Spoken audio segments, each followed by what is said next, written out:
Posiblemente eres un grandísimo artista, pero no sabes muy bien cómo funcionan los pinceles en Photoshop, así que quédate que te lo voy a enseñar todo. Y al final de este vídeo te voy a enseñar un truco que te va a encantar. Cuando abrimos Photoshop vemos en la pantalla que a mano izquierda tenemos una columna con un montón de herramientas. Podemos ir viendo una a una todas las que son, hasta llegar al pincel. El pincel se activa o bien clicando el botón o con la tecla B. A su vez vemos que en cada uno de los botones hay un pequeño triángulo a mano derecha. Eso significa que cada botón a su vez tiene otras herramientas dentro de ese botón. Puedes activarla manteniendo pulsado ese botón y desplegando las que hay, o bien con la tecla Alt B vas cambiando cada uno de los pinceles. En cuanto a la función de color, una vez ya tenemos seleccionado el pincel para pintar, seleccionaríamos el color a pintar. Vemos que en la parte inferior tenemos dos pequeños cuadraditos, uno blanco y uno negro, que vienen a referirse al color frontal y el color de fondo. Siempre que pintemos, pintaremos con el color frontal. El de fondo sirve para otra serie de funcionalidades, pero para nuestro caso funcionará como un segundo color. La forma que tenemos para poder intercambiar uno u otro a la hora de pintar, con las flechitas de intercambio que están justo al lado de esos dos colores, o bien con la tecla X. Para cambiar el color simplemente tendríamos que clicar color frontal y dando un clic se abrirá el selector de color, que además te indicará, en este caso, que es el color frontal. Una vez activamos este cuadro, podemos cambiar su tono, el brillo y la saturación del color, es decir, podemos seleccionar exactamente el color con el que queremos trabajar. Una vez seleccionado ese color, le damos OK y podemos dibujar con ese color. Lo mismo hacemos con el color de fondo, es decir, lo único que tendríamos que hacer es clicar sobre el cuadradito que queda detrás, se abre de nuevo el selector de color, esta vez color de fondo, seleccionamos el color y le damos OK. Ahora mismo tenemos dos colores seleccionados, por un lado el frontal y por el otro el fondo. La forma que tenemos para poder intercambiar uno u otro a la hora de pintar, con las flechitas o bien con la tecla X. Para borrar en nuestra lámina, lo único que tendríamos que hacer sería activar la herramienta de selección, en este caso con la letra M, o bien pulsando sobre el botón, seleccionamos el área que básicamente queremos borrar, la seleccionamos completamente, le damos a suprimir y la hemos borrado. Volvemos a pincel. Para los ajustes rápidos de pincel, simplemente podríamos bien clicar sobre el icono o bien con el clic derecho de encima de la lámina. Ambas nos permite hacer una serie de cambios en el pincel. Cambios muy básicos como pueden ser el tamaño, la dureza, la redondez o el ángulo del propio pincel, así como poder cambiar el tipo de punta de pincel. Explico rápidamente cómo funciona esta pantalla. Si vemos en lo que serían puntas de pincel, vemos que hay diferentes carpetas. Para verlas mejor podemos abrir, ahora mismo parece que todas las puntas son iguales, pero no es así. En esta ventana de ajustes de pincel, si nos vamos al iconito que se sitúa en la parte superior derecha en forma de engranaje, clicamos sobre él, se despliega una serie de herramientas en las cuales podemos ver nombre de pincel, trazo de pincel y punta de pincel. Punta de pincel ya está activa, es lo que estamos viendo, pero si activamos además nombre de pincel y trazo de pincel, veremos que cada uno de los pinceles es diferente. Lo que al principio nos parecía que eran iguales, ahora sí vemos sus diferencias. Vamos a ver cada una de las características que tenemos en Photoshop para poder modificar nuestro pincel. Si modificamos el tamaño, es bastante obvio que lo que modificamos es el tamaño del pincel, haciéndolo más grande o más pequeño. Y ahora disminuimos el tamaño y tenemos una línea bastante más fina. En cuanto a la característica de dureza, vamos a trabajar con ella y vamos a deslizar y hacer más pequeña la dureza. Como podemos ver en el trazo, el cambio es bastante notable. La dureza básicamente nos indica, al tener una dureza mayor, tendrá un borde mucho más definido y al tener una dureza menor tendrá un borde mucho más difuso. Nos viene bien dependiendo del trabajo que estemos realizando, un tipo de borde u otro. A su vez, también podemos cambiar lo que sería la redondez de nuestro pincel a través de este icono, haciéndolo más grande o más pequeño. Y también podemos cambiar el ángulo hacia donde mira nuestro pincel. Algo que hay veces que nos viene también muy cómodo para la hora de trabajar. Podemos cambiar el ángulo y podemos mover la flecha, o bien a través de las flechas del teclado, izquierda o derecha. Cambiaremos el ángulo del pincel. E incluso si queremos cambiar el ángulo de una manera más rápida, si clicamos el botón Shift derecha o izquierda, iremos más rápido en cuanto al giro del ángulo. También tenemos otro atajo de teclado para el tamaño de nuestro pincel. Con las teclas interrogativas abiertas o cerradas de nuestro teclado podemos aumentar o disminuir el tamaño de nuestro pincel. Otro truco que tenemos para cambiar rápidamente el tamaño y la dureza de nuestro pincel es el siguiente. Pulsamos Alt y clicamos con el botón derecho sobre la lámina. Vemos que el color de nuestro pincel ha cambiado a rojo y de repente se nos ha desplegado al lado un pequeño menú en el cual nos dice diámetro, dureza y opacidad. En él, manteniendo pulsado todo el tiempo Alt y el clic derecho, si movemos el ratón hacia arriba o hacia abajo, cambiaremos la dureza de nuestro pincel. Sin embargo, si movemos el ratón hacia la derecha o hacia la izquierda, cambiaremos su tamaño. Esto nos es muy práctico y muy rápido cuando estamos trabajando una lámina y necesitamos cambiar continuamente ese grosor y esa dureza y ese tamaño del pincel. De nuevo clicamos en la herramienta de selección, seleccionamos todo lo que queremos eliminar y le damos a suprimir. Queremos volver a tener la lámina en blanco para seguir trabajando.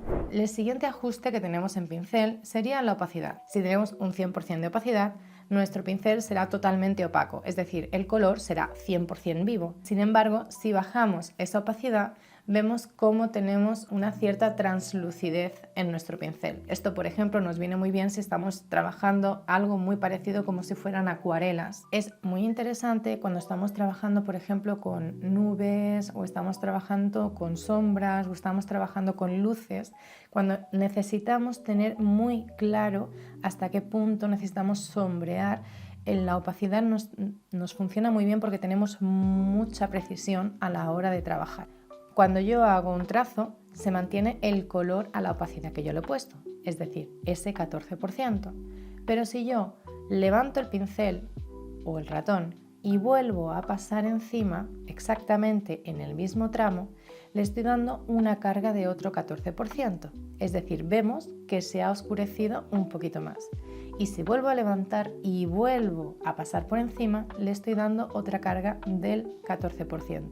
Es como si fuera, cada vez que levanto y vuelvo a pasar, le estuviera dando una carga de pintura encima del pincel. Una y otra vez, hasta que incluso podemos volver esta zona incluso hasta el 100%. Justo al lado tenemos el flujo. El flujo parece a priori que funciona bastante parecido a la opacidad. Es decir, si bajamos el flujo, bajamos la intensidad del color del mismo. Pero no es exactamente igual. Como podéis ver, sí que al pasar se ve más transparente, puesto que hemos bajado la intensidad, pero si nos mantenemos sin levantar, nos mantenemos en la misma área, se va volviendo cada vez más y más y más oscura. Sería como si trabajáramos con una especie de rotulador o aerógrafo en la cual no hace falta que levantemos el trazo para volver a hacer carga de color, sino si mantenemos el trazo en el mismo sitio, vamos haciendo la carga y la carga de color. Al igual, también nos es muy útil para estos trabajos, es decir, para nubes, sombras, luces. Se me ha pasado este pequeño botón de aquí.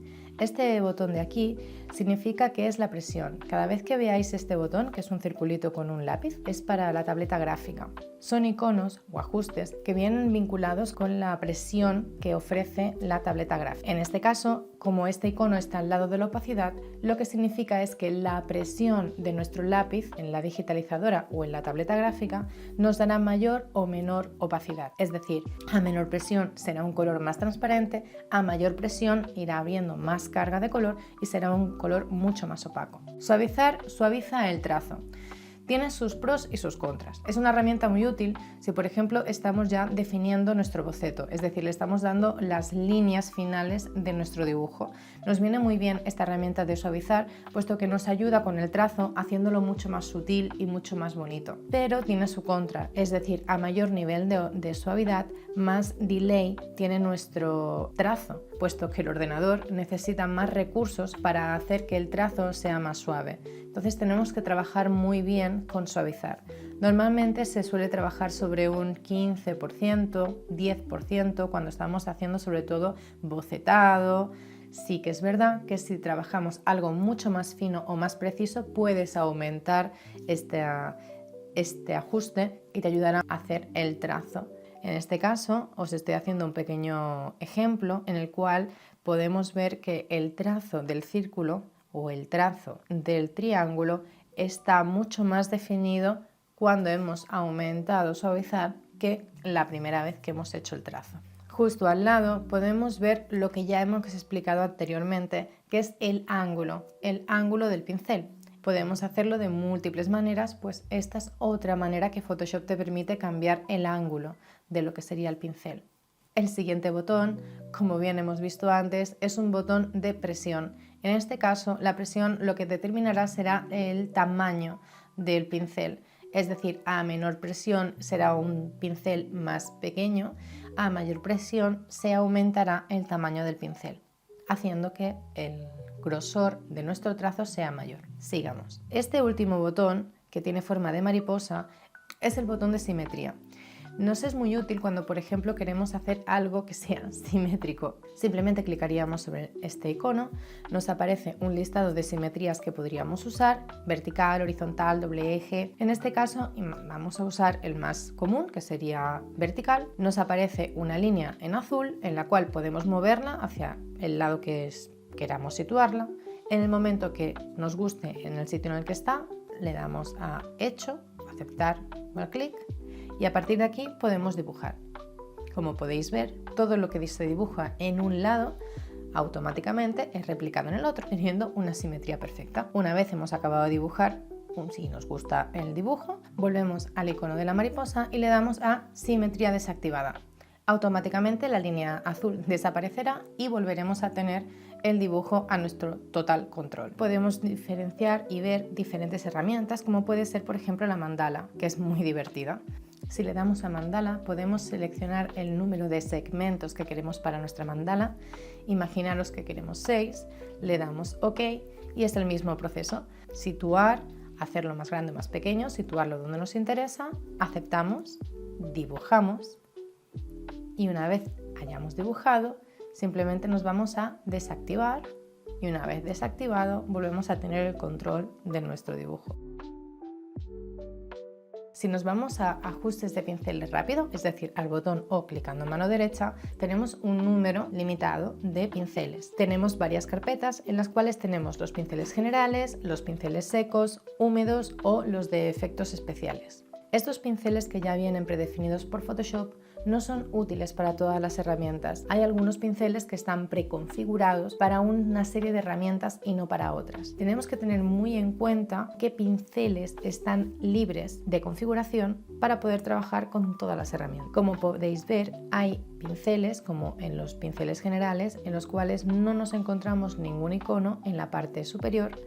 Pero si nos vamos a pinceles secos o pinceles húmedos, una serie de iconos que pueden ser pincel, borrador, dedo, estos pinceles significa de que ya vienen predefinidos para esa función, con lo cual no te permitirán una versatilidad a la hora de trabajar con ellos. Pues aquí llega la parte que os prometí, que a la parte más divertida. Iremos a nuestro botón en la parte superior que tiene forma de engranaje y aquí, una vez desplegado el menú, nos vamos a pinceles heredados. Nos saldrá una ventana diciéndonos que si queremos hacer la instalación, le decimos que sí y de repente, si volvemos otra vez al ajuste, veremos que se nos han descargado un montón de pinceles. Estos pinceles están dentro de diferentes carpetas en las cuales puedes investigar cada una de esas carpetas y trabajar con esos pinceles. Son muy divertidos. Tenemos pinceles desde, por ejemplo, tenemos pinceles caligráficos, de sombras, secos. Tenemos infinidad de pinceles. Tenemos formas muy definidas, como por ejemplo rueda de P. Si lo situamos, parece como si fuera una rueda hecha de puntos y, como podéis ver, con una forma muy definida. En este caso vamos a coger, por ejemplo, grieta de P Y el mismo caso, vemos que tiene una forma como si fuera de grieta, de pared, y al igual que el anterior, son pinceles con una forma muy determinada y muy definida. Este tipo de herramientas sobre todo nos viene muy bien cuando estamos haciendo fotografía, incluso más que dibujo. Vamos a hacer, por ejemplo, vamos a seleccionar en pincel seco, vamos a seleccionar el lápiz con T y como podéis ver tenemos como si fuera una especie de carboncillo irregular en la cual nos da diferente textura. Podemos trabajar, a su vez podemos intercambiar ajustes y bajar la opacidad, y aquí podemos ver mejor cómo funcionaría. Podríamos usarlo como si fuera un carboncillo, una tiza, y nos dan ciertas posibilidades. Busquemos otro, por ejemplo el lápiz de cera. Este pincel nos muestra unos bordes mucho más dispersos que el anterior, en la cual nos puede dar una idea para poder hacer nubes o manchas. Sobre todo se me ocurren eso, manchas de piedra o de naturaleza, como para hacer flores, campo de flores, en el cual podemos estar cambiando de los tonos de color. Vamos a probar un último pincel, por ejemplo salpicadura de agua dentro de pinceles húmedos, que también es muy divertido y está muy bien, en el cual podemos ver, ¿veis? Que es como si creáramos gotas. Cada vez que hacemos un trazo aparecen gotas diferentes, puesto que está configurado de esa manera. Cambiamos a un tono más azul para hacernos una idea y es como si estuviéramos manchando un suelo o un mantel o un área de agua. Podemos seguir investigando y vais a ver que hay infinidad de juego e infinidad de posibilidades a la hora de dibujar. Date la oportunidad de investigar, de ver, de trabajar y dejar volar tu imaginación. Trabajar y disfrutar muchísimo con todos estos pinceles. Espero que os haya gustado esta parte y si te suscribes al canal, en el próximo vídeo te voy a enseñar a hacer tus propios pinceles para ser muchísimo más profesional.